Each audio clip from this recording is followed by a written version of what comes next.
हरि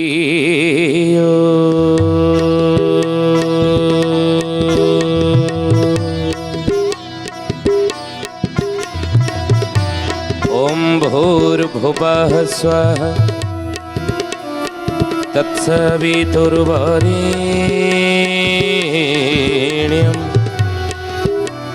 भर्गो देवस्य धीमहि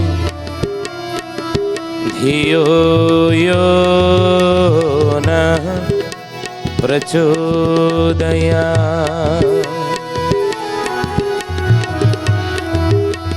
नमस्ते अच्युतानन्दं नमस्ते जगन्नाथाय नमो जसवन्तानन्दं बलराम नमो नमः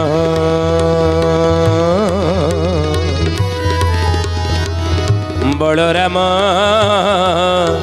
नमो नमः। बोलिए महापुरुष अच्युतानंद जी की जय। श्रद्धेयानी ज्ञानी गुणी मंडली आज मालिका वचन को आपण मानक स्वागत जनाऊँ। आज मालिका वचन रे आम आलोचना करिया जाऊँ महापुरुष अच्युतानंद शिष्य रामचंद्र को कहते रामचंद्र रे कलिजुग रे धर्म संपूर्ण बुड़ीजीव। कलिजुग रे धर्म क्यों थे थिबो पांचटी जगार धर्म रही कलिजुग रे मन रखिब। महापुरुष कहले कहले राम रे कलिजुग रे पांचटी जगार धर्म अच्छी बोले तुम्हें जानबो ना क्यों क्यों जगार हे गुरुदेव कहतु कि धर्म दांडे धर्म हाटे धर्मे चहल लंगले धर्म दांडे धर्म हाटे धर्म चहल लंगले धर्म वृक्षे धर्म नावे अधर्मे धर्म संचरे अधर्मे धर्म संचरे अधर्मे धर्म संचरे अधर्मे धर्म संचरे अधर्मे धर्म संचरे। कलिजुग रे धर्म यही 6टी जगार रही मंदिर रे नुह। धर्म कौन पोशाक रही मंदिर रही भोगराग रही पूजा पाठ रही धर्म यही 6टी जगार कलिजुग रही ना कौ कौ 6टी जगह ना धर्म दांडे धर्म हाटे धर्म नाबे धर्म वृक्षे एवं हल लंगले ये 6टी जगार धर्म कलिजुग रही मन रख ही रामचंद्र हे गुरुदेव दांडटारे केमिति धर्म रहिब दांडटारे धर्म केमिति रहिब आपण माने प्रश्न करि परंत दांडरे केमिति धर्म रहिब कहंतनी धर्म दांडे हेबी नाही दोषी लो 12 मासी नहीं तेणु धर्म दांड सीटा बोली कि आमे कहंती धर्म दांड सेठी दोषी हेबी नाही मनीष दोषी केतबेले हुए धर्म दांड रे कहंतनी कथा कथा करे हे तू दांड रे छिड़ाई कहलु आइलु आरु घरु हरु आरिकी आसिक एठी कह जो कथा तू कहूछु जे मो पुओ को तू मारिनु कि ये जिनस तू मो घरु चोरी करी नहीनु ठीक अछि घरु बाहर की धर्म दांड रे छिड़ाई कह धर्म दांड रे छिड़ाई कह जे जदि तू कहिदेबु नाही तो घरु मो ए जिनस नहीनी तो पुओ को मारिनी कि हमके करिनी ताले मो विश्वास करिवि अर्थ आज अनेक वर्ष तले यदि 100 वर्ष तलको आमे चली जीवा ना ही ज्ञानी गुणी मंडली सेतबेले लोक मानक भितरे भरोसा थिला विश्वास थिला जे धर्म दांड एठी के मिछ कहबे नाही आ जदि मिछ कहिबे ताले ताहार परिणाम से भोग करिवो भोग करूथले मध्य नहीं आई धर्म दांड रे छाई मिछ कथा कहितला मानि नतला देखो आज किमिति दंड पाउची देखो तेणु से धर्म दांड बोली कहती सेठी सत कथा कहवा मिथ्या कहवा कहीं कलिजुग रे धर्म अच्छी परा सतरे भागवत लिखिलेनी सत्यर अंते तपगला सत्यर अंते तपगला शौच त्रेतया हरिला ଶୌଚ ତ୍ରେତୟା ହରିଲା ଆଉ ଦ୍ୱାପର ଗଲା ଦୟା ସଙ୍ଗେ ଦ୍ୱାପର ଗଲା ଦୟା ସଙ୍ଗେ ସତ୍ୟର ହିଲା କଳି ଯୋଗେ ସତ୍ୟର ହିଲା କଳି ଯୋଗେ। ମହାପୁରୁଷ କହିଲେ ଅତି ବଡ଼ି ଜଗନ୍ନାଥ ଦାସ ସତ୍ୟର ଅନ୍ତେ ତପ ଗଲା। ସତ୍ୟ ଯୁଗରେ ଧର୍ମର ପାଦ କଟିଲା ଗୋଟିଏ ତପ। ଶୌଚ ତ୍ରେତୟା ହାରିଲା। ତ୍ରେତା ଯୁଗରେ ଧର୍ମର ଦ୍ୱିତୀୟ ପାଦ କଟିଲା ଶୌଚ। ଦ୍ୱାପର ଗଲା ଦୟା ସଙ୍ଗେ ଜ୍ଞାନଗଣୀ ମଣ୍ଡଳୀ ଦ୍ୱାପର ଯୁଗରେ ଧର୍ମର ତୃତୀୟ ପାଦ କଟିଗଲା ଦୟା। ସତ୍ୟ ରହିଲା କଳି ଯୁଗେ। କେବଳ ଧର୍ମର ଗୋଟିଏ ପାଦ କଳି ଯୁଗରେ ରହିଛି, ତାର ନାମ ହେଉଛି ସତ୍ୟ। ତେଣୁ ଧର୍ମ କେଉଁଥିରେ ଅଛି? ସତରେ। କଳି ଯୁଗରେ ଆଜି ଯଦି ଧର୍ମ ଅଛି ସତରେ ଅଛି। ଆଉ ଇଏ ସତଟି ଛଅଟି ଜାଗାରେ ଧର୍ମ ବସତି ସ୍ଥାପନ କରିଛି ସତ୍ୟକୁ ଆଧାର କରି। କୋଉ ଜାଗା? ନା ଧର୍ମ ଦାଣ୍ଡେ। ଧର୍ମ ଦାଣ୍ଡ ବୋଲି କହନ୍ତି, ସେଠି ଅସତ୍ୟ କହିବ ନାହିଁ। ଧର୍ମ ହାଟେ। ହାଟଟାରେ ଧର୍ମ ଅଛି। କେମିତି? ହାଟରେ କେମିତି ଧର୍ମ ରହିଲା? ଆପଣ ହାଟ କରିବାକୁ ଯାଉଛନ୍ତି, ବଜାର କରିବାକୁ ଯାଉଛନ୍ତି। ନାଇଁ ଆମେ ଯାଉଛୁ ଟିକେ ହାଟକୁ, ମୁଁ ଯାଉ ଟିକେ ଆମକୁ ବଜାରକୁ। କ'ଣ କରିବା ପାଇଁ? ଆବଶ୍ୟକ ସାମଗ୍ରୀ କିଣିବା ପାଇଁ। ହାଟରେ ବେପାରୀମାନେ ବିକନ୍ତି, ଗ୍ରାହକ ହେଇକି ଆମେ ଗଲେ ଆମେ କିଣିକି ଆଣିବା ପରିବାପତ୍ର ହେଉ ବା ଗ୍ରୋସରୀ ସଉଦା ହେଉ। ଆଉ ସେ କିଣା ବିକା କେଉଁଥିରେ ହୁଏ? ନା ଧର୍ମ ନିକେତି ନୁହେଁ, ତାକୁ ଧର୍ମ ନିକେତି କହନ୍ତି, ଧର୍ମକଣ୍ଟା କହନ୍ତି। ବାଇଗଣ ହେଉ, ଆଳୁ ହେଉ, ପିଆଜ ହେଉ, ପନିପରିବା ହେଉ ଓଜନ କରନ୍ତି କେଉଁଥିରେ? ଧର୍ମ ନିକେତିରେ ନା। ଆଉ ତେଣୁ ସେଠି ଧର୍ମ ଅଛି, କାହିଁକି ନା ସତ, ସେଠି ଅସତ୍ୟ କହିବନି। ଯଦି ଧର୍ମ ନିକେତିରେ ଆପଣ ଦେଖୁଥିବେ ଆଜିର ସମାଜରେ କେହି ଭୁଲ ବୁଝନ୍ତୁ ନାହିଁ। ଅଚ୍ୟୁତାନନ୍ଦ ମହାପୁରୁଷ ଲେଖିଛନ୍ତି ମାଳିକାରେ, କହିଲେ ବାବୁରେ ଖଣ୍ଟ ଚୌର୍ଯ୍ୟ ସଂସାରେ ବହୁତା ବେପାର ଠାରେ ନ କହିବେ ସତ। ବେପାର ଠାରେ ନ କହିବେ ସତ। ବେପାର ଠାରେ ନ କହିବେ ସତ। ଖଣ୍ଟ ଚୌର୍ଯ୍ୟ ଚୋର ବହୁତ ସଂସାରେ ହେବେ। କଳିଯୁଗ ଶେଷ ବେଳେ ମହାପୁରୁଷ ସାବଧାନ କଲେ, ରାମରେ ଆପଣ ତୁମେ ତାକୁ ଖଣ୍ଟ ଚୌର୍ଯ୍ୟ ବୋଲି କେମିତି ଜାଣିବେ? ଆପଣ କେମିତି ଜାଣିବେ? ନା ବେପାର ଠାରେ ନ କହିବେ ସତ। ବେପାର ଠାରେ ସତ କହିବେନି। ସେ ଲୁଗା ବ୍ୟବସାୟୀ ହେଇଥାଉ, ସେ ପରିବା ଦୋକାନୀ ହେଇଥାଉ, ବା ସେ ଗ୍ରୋସରୀ ସଉଦାବାଲା ହେଇଥାଉ, ଯିଏ ଯେକୌଣସି ବେପାର ପଟା ସଂସାର କରୁଥିବେ, ଫଳ ଦୋକାନୀ ହେଇଥାଉ, କେହି ସତ କହିବେନି। କହିବେ? ଆପଣ କହିବେ ଏ ଯେଉଁ ଆପଲ ଇଏ କେଉଁ ଦିନର କ'ଣ ଏମିତି ଦେଖାଯାଉ ଶୁଖିଲା? ଶୁଖିଲା ଏ ଶୀତରେ ସେମିତି ହେଇଯାଇଛି ନା ଶୁଖିଲା ବେଳେ ସଜ ହେଇ କାଲି ଗାଡ଼ିରୁ ଓହ୍ଲେଇଲା। ତେଣୁ ବେପାରଟାରେ ସତ ନାହିଁ କହନ୍ତି, ବଣିଜ ମିଛ ନାହିଁ। ତେଣୁ ବେପାର ଠାରେ ନ କହିବେ ସତ। ତେଣୁ ସେ ଜାଗାରେ ସତ କହିବା ଉଚିତ। ଯଦି ସତ ନ କହିଲେ ବେପାର ଧୀରେ ଧୀରେ ବଢ଼ିବ। ତେଣୁ ମହାପୁରୁଷ କହୁଛନ୍ତି ସେଠି ଧର୍ମ ଅଛି। କେଉଁ ରୂପରେ? ସତ ରୂପରେ। ଧର୍ମ ଦାଣ୍ଡେ ଧର୍ମ ହାଟେ ଧର୍ମେ ଛ ହଳ ଲଙ୍ଗଳେ। ମହାପୁରୁଷ କହିଲେ ରାମରେ ହଳରେ ଲଙ୍ଗଳରେ ସେଠି ଧର୍ମ ରହିଛି। କାହିଁକି? ହଳ ଲଙ୍ଗଳରେ ଧର୍ମ କେମିତି ରହିଲା? ନା ମନ ଦେଇକି ଶୁଣନ୍ତୁ। ଚାଷୀଟି ଯେତେବେଳେ ଚାଷ କରୁଥାଏ ନା, ଆଜିକୁ ଯଦି 100 ବର୍ଷ 150 ବର୍ଷ ତଳକୁ ଆମେ ଚାଲିଯିବା, ମନେ ପକାଉନାହାନ୍ତି ସେ ସମୟ? 100-150 ବର୍ଷ ତଳକୁ ଯଦି ଚାଲିଯିବା, ଗୋଟେ ଚାଷୀଟିଏ ମୂଲିଆଟିଏ ଯେତେବେଳେ ବିଲରେ ଖଟୁଥାଏ ବା ହଳ କରୁଥାଏ, ଯେତେବେଳେ ସୂର୍ଯ୍ୟାସ୍ତ ହେବାର ସେ ଦେଖେ, ସୂର୍ଯ୍ୟ ବୁଡ଼ିଯିବା ବେଳ ହେଇଗଲେ ସେ କ'ଣ କରେ? ନା ହଳ ଲଙ୍ଗଳ ଫିଟି ଦେଇ ଲୋକ କହନ୍ତି, ଏଇ କ'ଣ ଏତେବେଳେ ଯାକେ ତୁ ହଳ କରୁଛୁ, ତୋତେ କ'ଣ ଜଣାପଡ଼ୁନି କି ରେ ସମୟ ଜଣାପଡ଼ୁନି? ଏ ଆସିବା ସୂର୍ଯ୍ୟ ବୁଡ଼ିବାକୁ ବସିଲାଣି, ଆଉ ସୂର୍ଯ୍ୟ ବୁଡ଼ିବାକୁ ବସିଲାଣି, ତୁ ଏପର୍ଯ୍ୟନ୍ତ ବଳଦ ଯୋଚିକି ତୁ ହଳ କରୁଛୁ ନା? ତୋତେ ଧର୍ମ ସହିବନି। କାହିଁକିନା ସେଠି ଧର୍ମ ଅଛି। ଆଉ ଯୋଚିକି ଗଲେ ଧର୍ମ ସହେ ନାହିଁ, ଧର୍ମ ନଷ୍ଟ ହୁଏ। ତେଣୁ ସେତେବେଳେ ମୂଲିଆଟିଏ ଚାଷୀଟିଏ କ'ଣ କରୁଥିଲା? ନା ସୂର୍ଯ୍ୟ ବୁଡ଼ିବା ପୂର୍ବରୁ ହଳ ଲଙ୍ଗଳ ଫିଟେଇ ଦେଉଥିଲା, ଘରକୁ ଫେରୁଥିଲା। ସେଠି ଧର୍ମ ଅଛି, ମାନିକି ଚଳୁଥିଲା। କିନ୍ତୁ ସେ ହଳ ଲଙ୍ଗଳରେ ଧର୍ମ ଅଛି, ଏଇଥିପାଇଁ ସେଠି ସତ ରହିଛି, ନିୟମରେ ସେ କରୁଥିଲେ।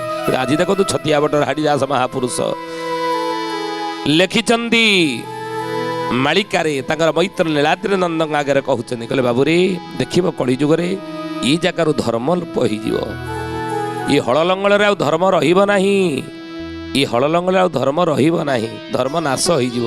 କେମିତି ଗୁରୁଦେବ, କେମିତି ମୈତ୍ରେ? ନା ବେଳ ବୁଡ଼ ଯାଏ ବଳଦ ଯୋଚି କରିବେ ଚାଷ, ବୀଜ ନ ପାଇବେ ବିଲରୁ ହାନି ହୋଇବ ଶସ୍ୟ, ବୀଜ ନ ପାଇବେ ବିଲରୁ ହାନି ହୋଇବ ଶସ୍ୟ, ବୀଜ ନ ପାଇବେ ବିଲରୁ ହାନି ହୋଇବ ଶସ୍ୟ। ବେଳ ବୁଡ଼ ଯାଏ ବଳଦ ଯୋଚି କରିବେ ଚାଷ। କଳିଯୁଗର ମଣିଷ ବିଜ୍ଞାନର ମିଛ ଦ୍ୱାହି ଦେଇ ଆଧୁନିକତାର ଚାକଚକ୍ୟ ଭିତରେ ସେ କ'ଣ କହିବ? ନାଇଁ ବୁଲେଇଦେବା ଦିଘାରା ବୁଲେଇଦେବା, ଆଜିକାଲି ହେଉନି କି? ଗୋପାଳ ଭାଇ ଆଉ କ'ଣ ତମେ ଆମର ଟିକେ ଚାଷବାସ କଲନି, ଜମି ଗୁଡ଼ା ପଡ଼ିଆ ପଡ଼ିଛି, ଆଉ କେଉଁଦିନ ଚାଷ ହେଇଥାନ୍ତା, ଟିକେ ମୁଗ କି କୋଳଥ କି ବିରି ବୁଣିଥାନ୍ତି। ନା ନାଇଁ ମୋର ତ ଟ୍ରାକ୍ଟର ସବୁ ଯାକ କାମରେ ଲାଗିଯାଇଛି, କିନା ମାସେ କାଳ ସମୟ ନାହିଁ। ଆଉ ନା ଦିନରେ ସିନା କରିବ, ରାତିଟା ଫାଙ୍କା ଥିବ, ରାତିରେ ଦିଘାରା ବୁଲେଇ ଦେଉ ନା ଆମ ଜମିରେ। ନାଇଁ ଆଡ଼ିଦାସ ସେଇ କଥା କହିଲେ, ବେଳ ବୁଡ଼ ଯାଏ ବଳଦ ଯୋଚି କରିବେ ଚାଷ, ରାତିରେ ଚାଷ ହବ, ଧର୍ମ ନାଶ ହବ। ବୁଝିଲେ? बोलिए महापुरुष अच्युतानंद जी की सथीजनी ज्ञानी गुणी मंडली। तेणु हल लंगल धर्म सेठी आउ धर्म रहिब नाही। तेणु धर्म दांडे धर्म हाटे धर्मे च हल आउ लंगले चारटा गला।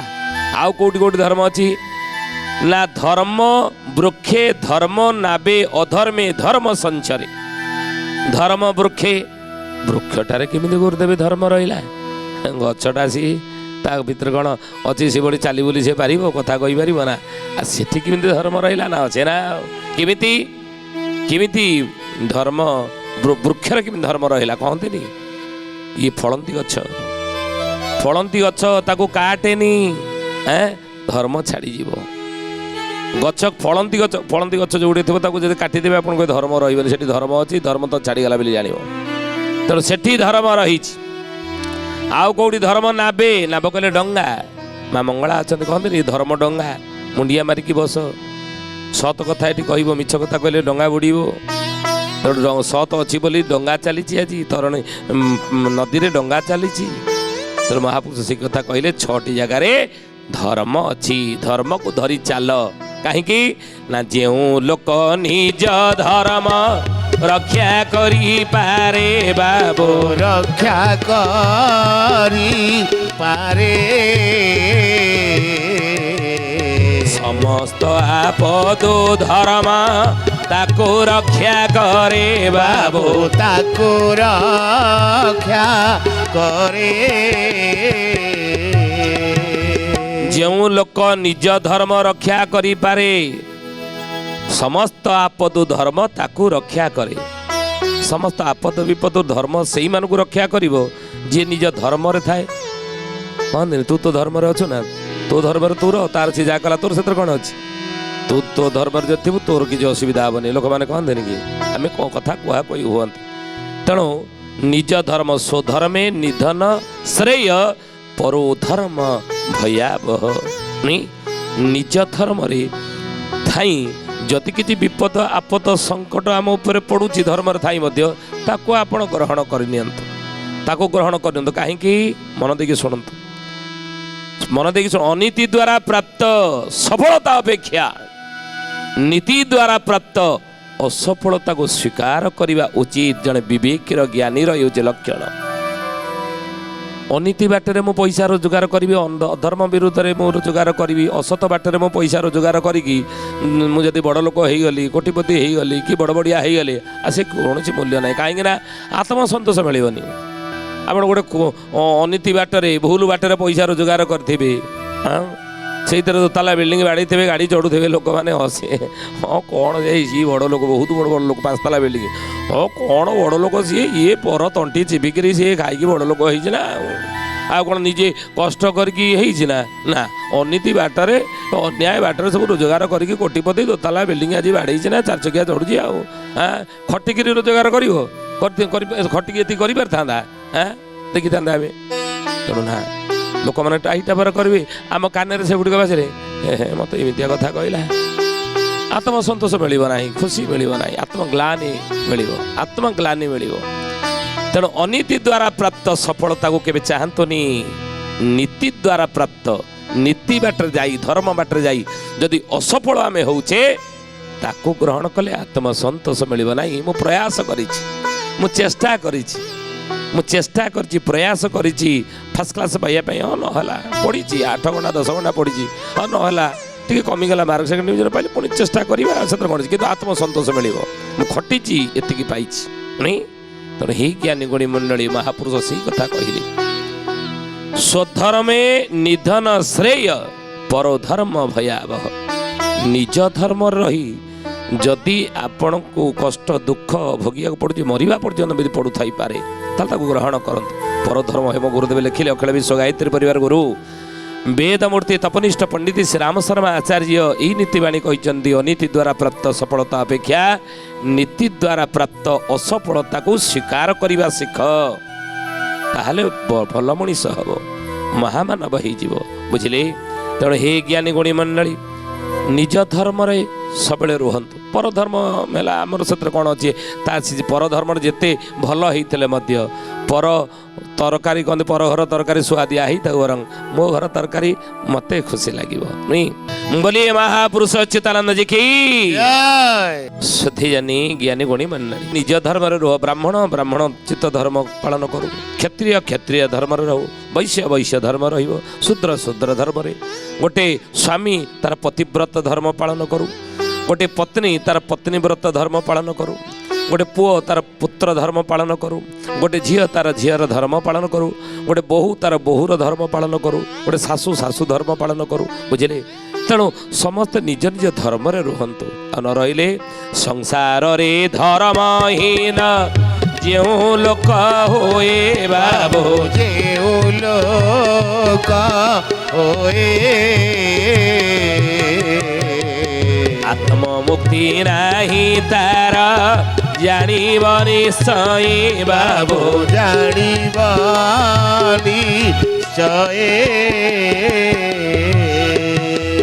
ସଂସାରରେ ଧର୍ମହୀନ ଯେଉଁ ଲୋକ ହୁଏ, ଯେଉଁ ଲୋକମାନେ ଧର୍ମହୀନ ହେଇଯାଆନ୍ତି, ନୀତିରେ ନିୟମରେ ଧର୍ମରେ କେବେ ହେଲେ ବିଶ୍ୱାସ କରନ୍ତି ନାହିଁ, ଆଉ ଆତ୍ମମୁକ୍ତି ନାହିଁ ତାର ଜାଣିବ ନିଶ୍ଚୟ, ତାର ଆତ୍ମାର ମୁକ୍ତି ହୁଏ ନାହିଁ। ପୁନରପି ଜନମମ୍ ପୁନରପି ମରଣମ୍ ପୁନରପି ଜନନୀ ଜଠରେ ଶୟନମ୍। ଶଙ୍କରାଚାର୍ଯ୍ୟ କହିଲେ, ପୁଣି ଯୋନି ଚକ୍ରରେ ଘୁରି ବୁଲୁଥିବ, ହୁଏତ ଇତର ଜନ୍ମ ପାଇପାରେ, ମଣିଷ ଜନ୍ମ ପୁଣି ମିଳିବ ନାହିଁ। ତେଣୁ ଧର୍ମ ପଥକୁ କେହି ଛାଡ଼ି ନାହାନ୍ତି ଜୀବନରେ। ଗାନ୍ଧାରୀ କ'ଣ କହିଲେ? ଦୁର୍ଯ୍ୟୋଧନ ଯାଇକି ପହଞ୍ଚି ଯାଇଥିଲା, ମା 18 ଦିନର ମହାଭାରତ ଯୁଦ୍ଧ କୁରୁକ୍ଷେତ୍ର ଆରମ୍ଭ ହେବାକୁ ଯାଉଛି, ମୋ ପଟରେ 11 ଅକ୍ଷଣୀ ସୈନ୍ୟ, ପାଣ୍ଡବମାନଙ୍କ ପକ୍ଷରେ ମୋଟେ 7 ଅକ୍ଷଣୀ ସୈନ୍ୟ।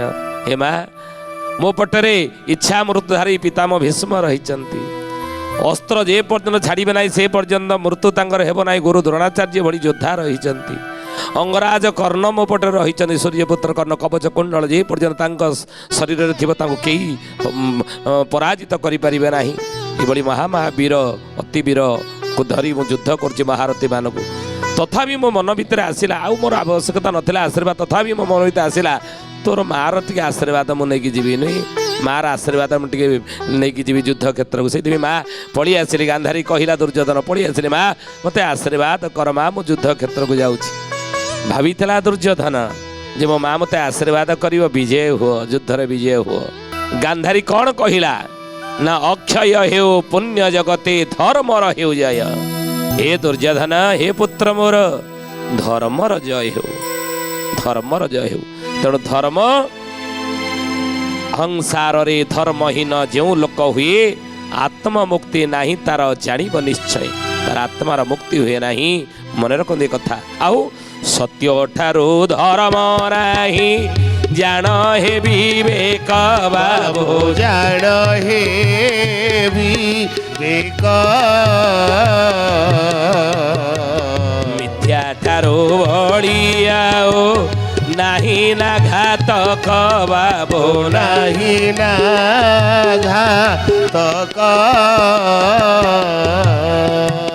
ତେଣୁ କଳିଯୁଗ କଥା, କଳିଯୁଗରେ ସତ୍ୟ ଠାରୁ ଆଉ ଧର୍ମ ନାହିଁ, ସତ୍ୟ ହିଁ ତପସ୍ୟା। ଆପଣ ଜୀବନରେ କ'ଣ କିଛି ତପସ୍ୟା କରିବାକୁ ଚାହୁଁଛନ୍ତି ନା ସତ କହୁନାହାନ୍ତି। ଆଉ ତପସ୍ୟାର ଆବଶ୍ୟକତା ନାହିଁ। ସତରେ ଥିଲେ ତପସ୍ୟାର ଆବଶ୍ୟକତା ନାହିଁ।